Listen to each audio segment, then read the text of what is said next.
사랑하는 전교회 성도 여러분, 한 주간 평안하셨습니까? 또 사모하는 마음으로 예배 자리에 나오신 여러분들에게 하나님의 귀한 은혜가 임하기를 간절히 소망합니다. 날씨가 너무 덥죠. 연일 계속되는 그 폭염 속에 건강 잘 챙기시고요. 또 이런 날 이렇게 불쾌지수가 높을 수밖에 없는데 또 마음도 잘 관리하셔서 그럼에도 또 복된 날, 은혜의 날이 계속되는 이 8월 한 달이 되기를 간절히 소망합니다. 아마 이렇게 이제 눈치채신 분들이 계셨겠지만은 제가 이 본문의 그 말씀 제목을 뽑을 때 보통 그 본문에 해당되는 구절에서 이 말씀 제목을 뽑습니다. 그 신대원 시절에 이제 설교학 교수님께서 이 설교 제목 정하는 것도 굉장히 중요하다라고 이렇게 배웠는데요. 제가 설교해 보니까 교수님들에게 당신이 매주 한번 설교해 보라고 그게 쉽게 되는지 이렇게 꼭 이야기를 해주고 싶습니다. 그럼에도 불구하고 정말 이 설교 제목을 또 기가 막히게 또 이렇게 빼내는 목사님들이 참 많이 계십니다. 이렇게 유튜브 설교 영상을 보면 정말 그 제목부터가 딱 기대하게 만드는 그러한 그 설교 제목들이 참 많이 있는데요. 저도 그렇게 제목을 뽑고 싶은데 무엇이 중요한디? 제목이 중요하겠습니까? 설교 내용이 더 중요하지 않냐라고 이렇게 체면을 걸고 있습니다. 저야 이제 히브리서 이렇게 쭉 말씀을 이제 강의 설교를 하다 보니까요. 본문은 정해져 있고 이제 구절을 어떻게 나누냐가 이제 그 관건인데요. 고민을 하고 그 구절에서 제목을 정하는데 오늘은 이제 7장 전체를 살펴보려고 하다 보니까 이 마지막 그 구절에 있는 제목을 이제 뽑았는데 이 설교를 이제 마무리를 하려고 하다 보니까요. 이 시간도 그렇고 딱 이쯤에서 마무리하면 좋겠다라는 그런 생각이 들어서 오늘 말씀 제목이 나오는 그 구절까지 제가 진도를 나가지 못했음을 미리 말씀드리면서 굳이 이야기하지 않아도 되는데 왜 이야기를 하느냐, 말씀 제목은 이런데 왜 이 내용이 나오지 않느냐라고 생각하시는 분이 딱 두 분이 계실 것 같아서 제가 이 점을 먼저 말씀을 드리고 설교를 시작하겠습니다. 오늘 히브리서 7장을 한번 살펴보겠는데요. 중요한 구절들을 중심으로 묵상하며 함께 은혜를 나누고자 합니다. 우리가 이미 묵상했듯이 히브리서 5장 11절 말씀에 멜기세덱에 관하여는 우리가 할 말이 많으나 너희가 듣는 것이 둔함으로 해석하기 어려우니라. 히브리서 5장에 이 레위 계통의 이 대제사장, 즉 한계가 있는 이 육신의 대제사장과 그리고 큰 대제사장이신 예수 그리스도를 비교하면서 이 아론 계통의 대제사장보다 더 뛰어나신 예수 그리스도를 설명했습니다. 그런데 이 레위 계통의, 그래서 이 아론의 대제사장보다 더 뛰어난 예수 그리스도를 설명하려면 이 멜기세덱을 설명할 수밖에 없습니다. 왜냐하면 육신의 혈통을 따른 아론의 대제사장과는 근본적으로 예수 그리스도는 다른 대제사장이다라는 것을 설명해야 되기 때문입니다. 그런데 이 멜기세덱을 설명을 하려고 하다 보니까 이들의 신앙이 너무나도 초보적인 것을 지적하고 싶었던 것입니다. 그래서 이 히브리서 저자는 이 멜기세덱 이야기를 하다가 이 6장에 어떻게 보면 부록으로 너희들 신앙 연수가 지금 오래되었는데 아직도 그 초보적인 단계, 그 젖먹이 어린아이 신앙에 머물러 있으면 어떡하느냐, 이 단단한 음식을 먹어야 되지 않겠느냐, 또 이 너희 믿음의 선조들은 게으르지 아니하고 약속의 말씀을 붙잡고 인내하면서 그 하나님께서 약속하신 그 기업을 받았는데 너희들도 거짓말하지 아니하시고 그 약속하신 바를 반드시 행하시는, 정말 그 맹세까지 하시면서 그 약속을 지키시는 그 하나님께 우리의 영혼의 닻을 고정시켜서 끝까지 믿음의 길을 걸어가 보자 라고 이렇게 6장에 어쩌면 쓴소리를 하고 원래 하고 싶었던 이야기를 이제 7장부터 다시 시작하고 있는 것입니다. 사실 이 멜기세덱은 성경에 많이 등장하지 않는 생소한 인물이지만 아주 중요한 인물이라고 할 수 있습니다. 이 세덱 하니까 이 멜기세덱이 도대체 누구네 세덱인가, 누구네 색시인가 이렇게 생각하시는 분들이 계실 텐데요. 우리가 흔히 말하는 그 세덱을 생각하면 안 됩니다. 이 멜기세덱은 구약에 2번 등장합니다. 창세기 14장에 아브라함이 이 소돔과 고모라 안에 있는 롯을 구하기 위해 전쟁을 합니다. 그리고 그 전쟁에서 4명의 왕과 싸워서 이기고 돌아왔을 때에 이 멜기세덱이 나타나서 포도주와 떡을 가지고 이 아브라함을 환영하며 축복하는 장면이 창세기 14장에 잠깐 나옵니다. 이 멜기세덱의 축복을 받은 아브라함이 이 전리품, 이 전쟁을 통해서 얻은 그 전리품 중에 가장 좋은 것을 택해서 10분의 1을 이 멜기세덱에게 바치면서 이 멜기세덱이 처음으로 등장을 하게 됩니다. 그리고 시편 110편 4절 말씀에 여호와는 맹세하고 변하지 아니하시니라 이르시기를 너는 멜기세덱의 서열을 따라 영원한 제사장이라 하였도다라고 언급되는 것이 전부입니다. 그러나 이 히브리서 저자는 이 멜기세덱에 관한 영적인 진리가 깊고 오묘하기 때문에 이 예수 그리스도를 설명하려면 이 멜기세덱을 영적인 눈으로 바라볼 수 있어야 하는데 그렇게 바라보지 못한 이 독자들이 너무나도 안타까워서 이 글을 쓰고 있는 것입니다. 한마디로 이 멜기세덱을 통해서 그 예수 그리스도의 사역의 본질과 직분을 이해할 수 있게 됩니다. 따라서 이 멜기세덱은 예수 그리스도를 예표하는 인물이라고 할 수 있는데요. 우리가 읽지는 않았지만 이 7장 1절에서 10절 말씀에 보면 이 멜기세덱이 어떤 사람인가를 자세히 설명하고 있습니다. 1절 말씀입니다. 이 멜기세덱은 살렘 왕이요 지극히 높으신 하나님의 제사장이라 여러 왕을 쳐서 죽이고 돌아오는 아브라함을 만나 복을 빈 자라. 창세기 14장에 나온 내용입니다. 살렘 왕이며 지극히 높으신 하나님의 제사장이다라고 이렇게 소개하고 있습니다. 다윗보다 이 수십 세기 이전의 인물인 이 멜기세덱은 고대의 살렘 왕, 즉 살렘은 예루살렘의 옛 이름입니다. 살렘의 왕이요 제사장으로서 이 성경에 갑자기 출현하여서 아브라함에게 예물을 받고 축복을 베푼 신비스러운 인물입니다. 이 신비함을 나타내고 있는 구절이 또 바로 3절에 기록되어 있습니다. 아버지도 없고 어머니도 없고 족보도 없고 시작한 날도 없고 생명의 끝도 없어 하나님의 아들과 닮아서 항상 제사장으로 있느니라. 아버지도 어머니도 없다. 여러분 세상 관점으로 보면 특히 이 족보와 근본을 중요시 여기는 우리나라의 관점으로 보면 어쩌면 이 멜기세덱은 근본도 없는 인물이라고 할 수 있습니다. 어찌 부모가 없겠습니까? 그런데 영적인 시각으로 지금 바라보고 있는 것입니다. 그래서 이 3절 마지막 부분에 기록된 것처럼 족보도 시작한 날도 생명의 끝도 없기 때문에 이 하나님의 아들과 닮아서 항상 제사장으로 있는 신비하고 오묘한 인물이 멜기세덱이라고 할 수 있습니다. 말씀드린 것처럼 우리나라는 특히 이 족보 근본을 잘 따집니다.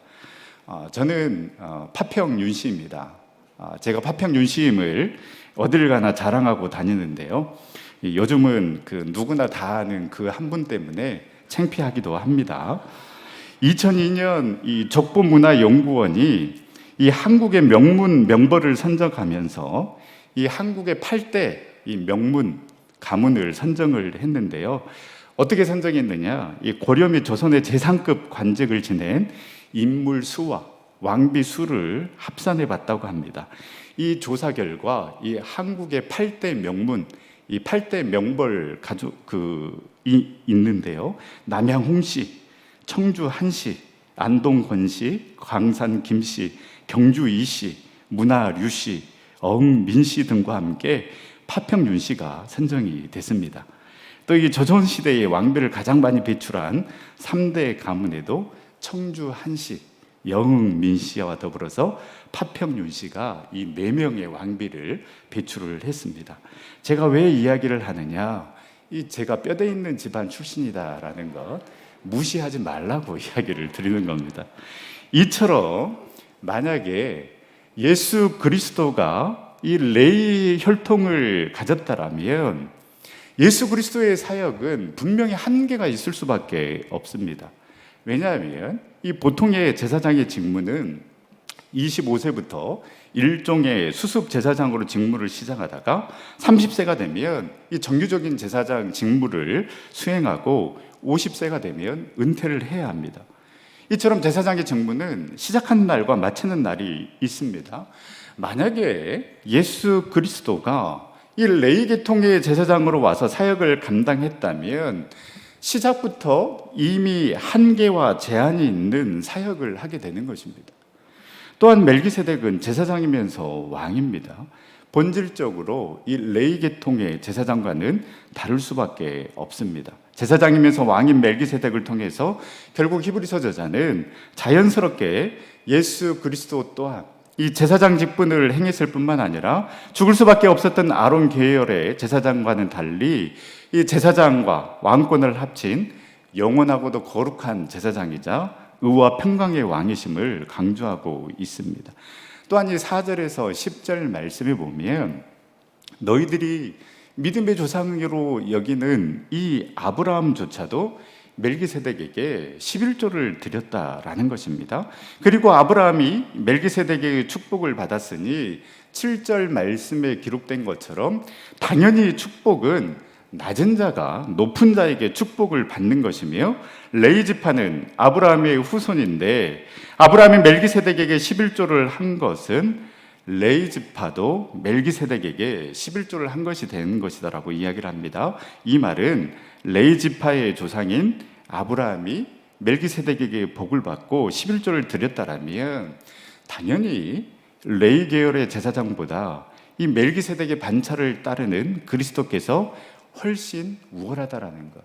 그리고 이 레위 지파의 제사장은 한계가 있지만 이 멜기세덱은 영원하며 이 멜기세덱이 예수님을 예표하는 인물이다라는 것을 지금 설명을 하고 있습니다.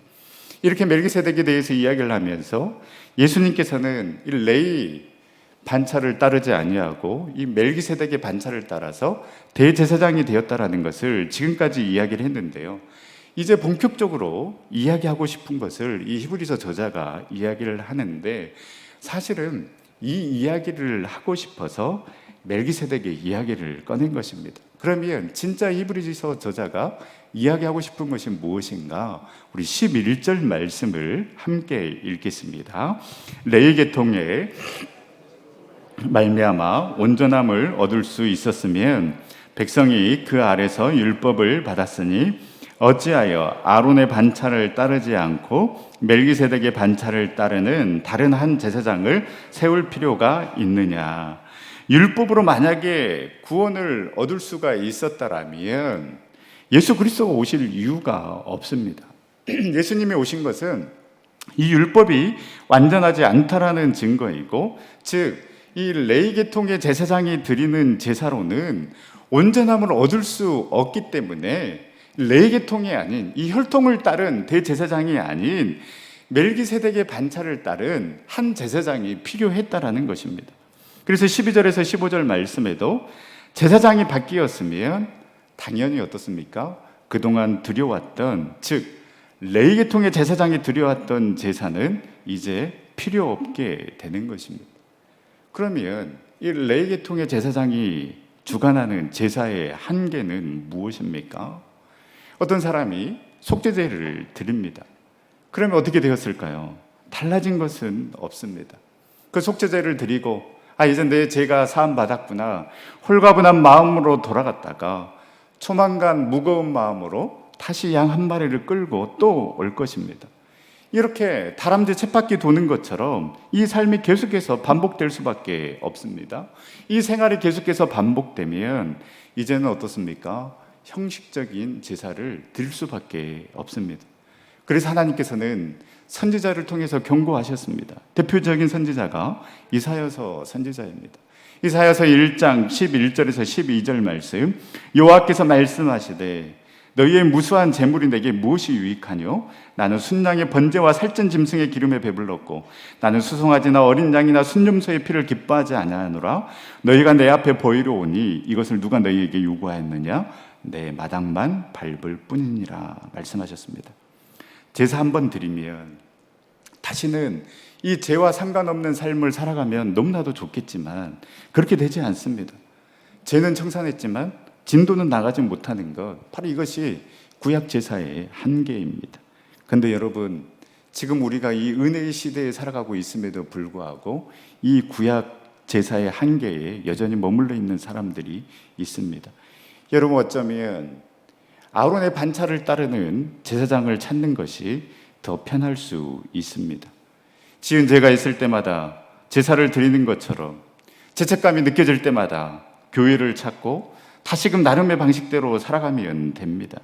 여러분, 아직도 이러한 단계에 머물러 있다라면 우리는 자기 민족, 자기 만족, 자기 편안함을 위한 신앙생활을 하고 있는 것이지 나의 구주, 나의 목자 되신 그 주님을 따르는 진짜 제자의 삶과는 거리가 먼 삶을 살아가게 됩니다.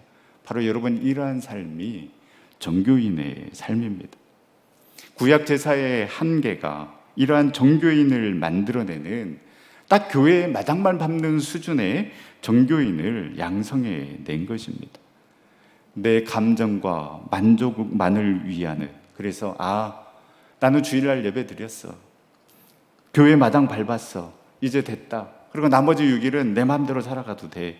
여러분, 이러한 종교인에서 벗어나서 주님을 내 삶의 주인으로, 그 주님을 내 삶의 왕으로 모시고 삶의 자리에서도 주님을 예배하고 주님을 인정하는 삶을 살아가는 진짜 주님의 자녀로, 진짜 주님의 제자의 삶을 살아가는 저와 여러분들이 될 수 있기를 간절히 소망합니다. 이처럼 구약의 제사와 제사장은 한계가 분명하게 드러났으니 그러면 어떻게 해야 되겠습니까? 18절 말씀입니다.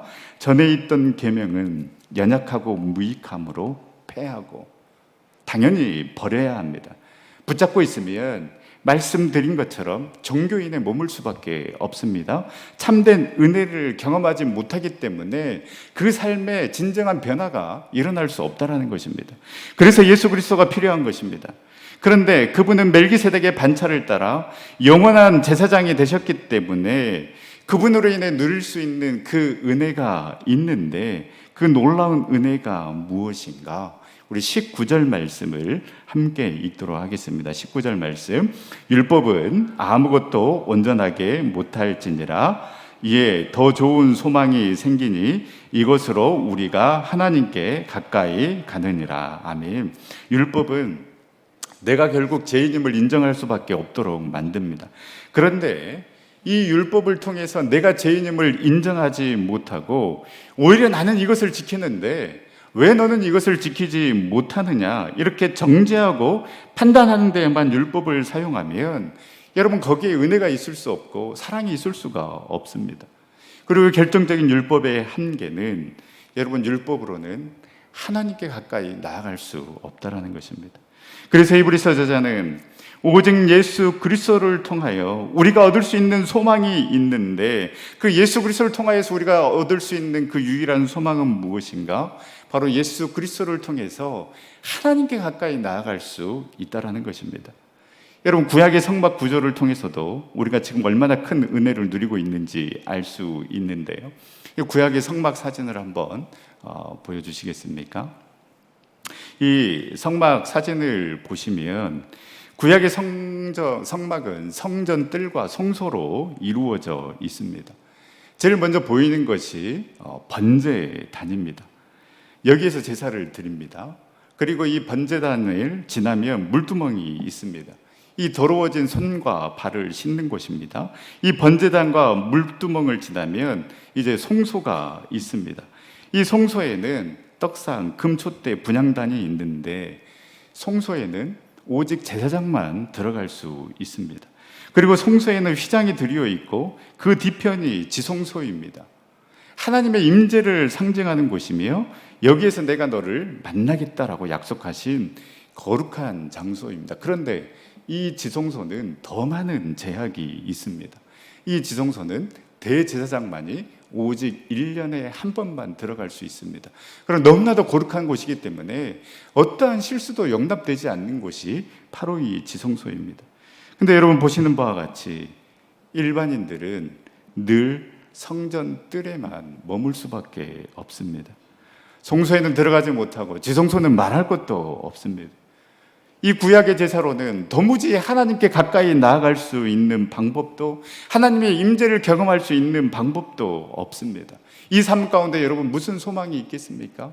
계속해서 짐승만 잡을 수밖에 없습니다.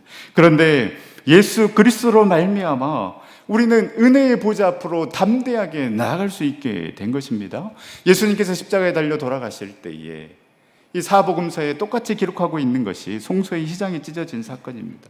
여러분, 이 사건은 단순한 사건이 아닙니다. 매우 영적인 사건입니다. 이 성막에서 보듯이 송소와 지송소를 가로막고 있는 그 휘장이 예수님께서 십자가에 달려 돌아가실 때에 찢어졌다라는 것, 히브리서 저자는 이렇게 해석을 합니다. 히브리서 10장 19절에서 20절 말씀, 그러므로 형제들아 우리가 예수의 피를 힘입어 성소에 들어갈 담력을 얻었나니 그 길은 우리를 위하여 휘장 가운데로 열어놓으신 새로운 살 길이요 휘장은 곧 그의 육체니라. 예수님께서 십자가에 달려 돌아가실 때 휘장이 찢어졌습니다. 그런데 그 휘장은 곧 예수님의 육체라는 것입니다. 예수님의 육체를 찢으심으로 말미암아 그 지성소에 대제사장만이 1년에 한 번 들어갈 수 있는 것을 이제는 어느 누구나 그 예수 그리스도를 주로 고백하는 그 모든 사람이 지성소로 들어가서 하나님께 가까이 나아갈 수 있는 그 놀라운 은총과 축복을 누리게 하기 위해서 예수님께서 십자가를 지시고 그 십자가의 길을 걸어가셨다라는 것입니다. 사랑하는 전성교회 성도 여러분, 우리의 소망이 바로 이 새로운 살 길에 있는 줄 믿으시기를 바랍니다. 우리는 분명히 알고 믿고 고백해야 합니다. 예수님께서 십자가의 길을 걸어가신 것은 하나님께 더 가까이 나아올 수 있도록 하기 위해서 주님께서는 그 십자가의 길을 걸어가셨습니다. 그리고 죽으셨습니다. 근데 여러분, 우리의 목적과 소망이 돈을 잘 벌고 건강하고 만사형통이 우리의 삶의 목적과 소망이라면 여러분, 우리는 지금 완전히 다른 신을 섬기고 있는 것과 마찬가지입니다.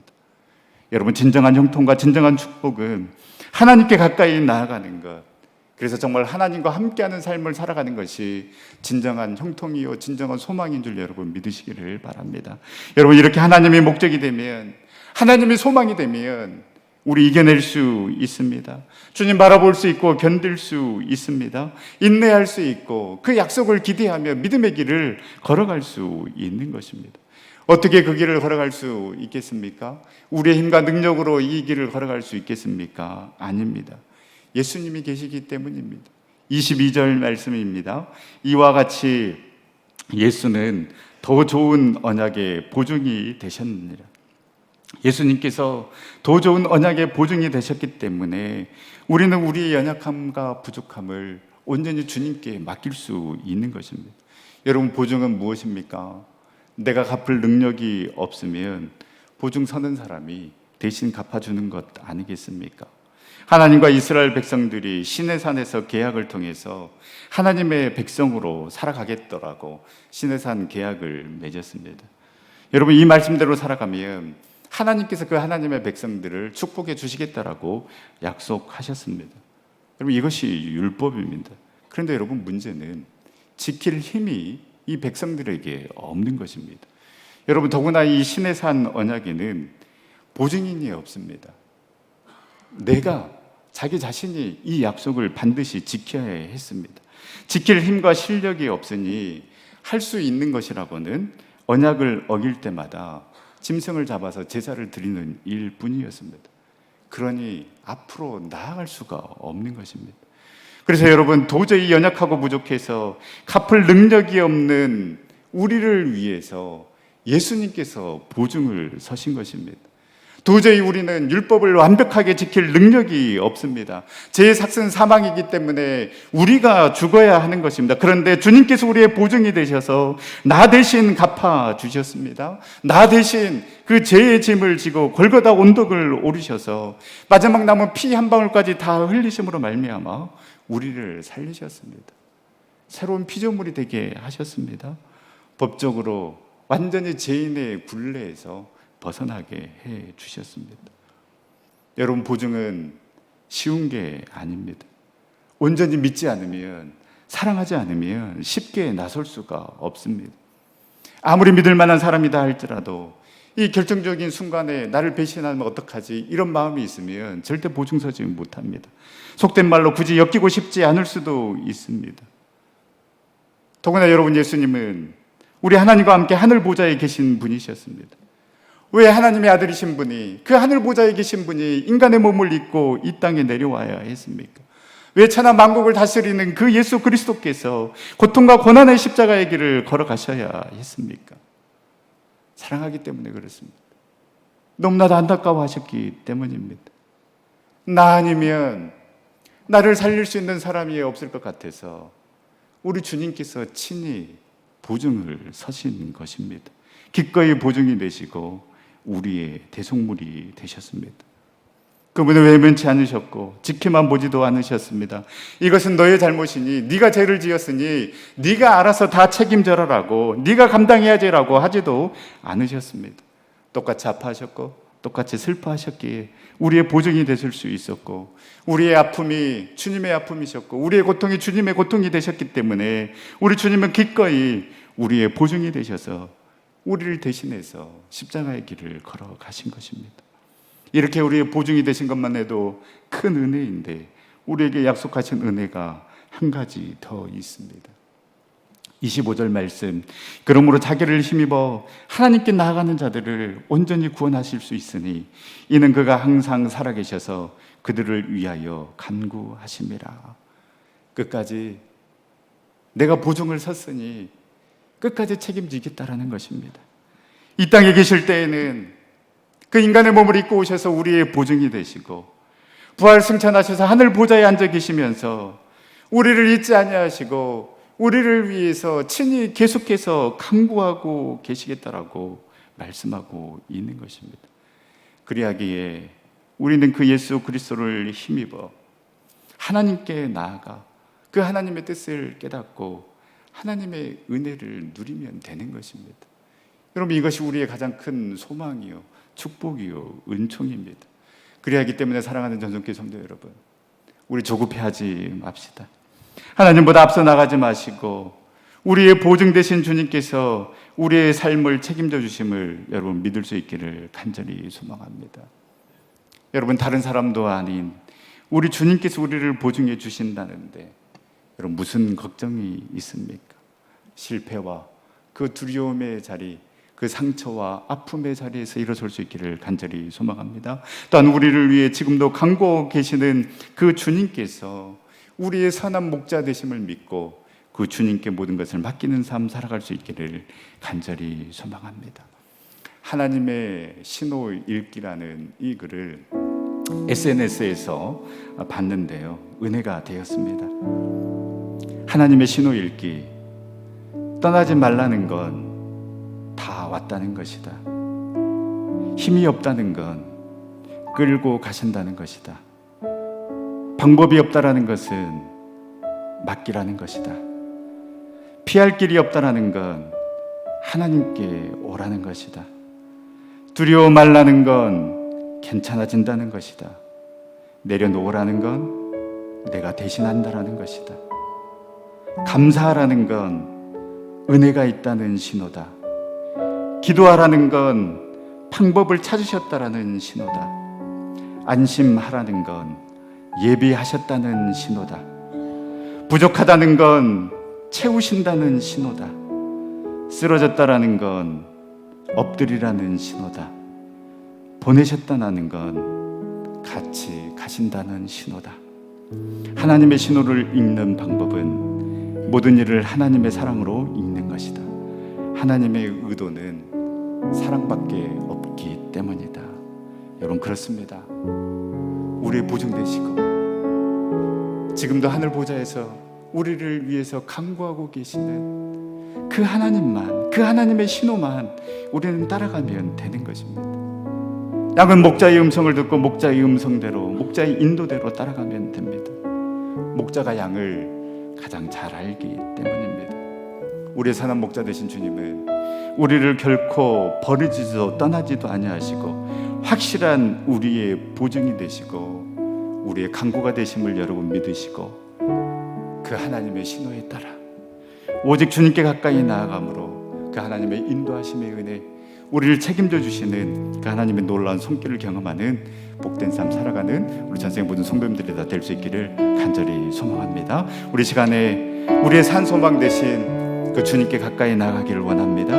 우리의 보증 되시고 우리를 위해 지금도 강구하고 계시는 그 주님의 은혜 붙잡고 내가 다른 곳 가지 아니하고 오직 주님께로만 나아가겠습니다. 우리 함께 고백하며 우리 기도의 자리로 나가도록 하겠습니다.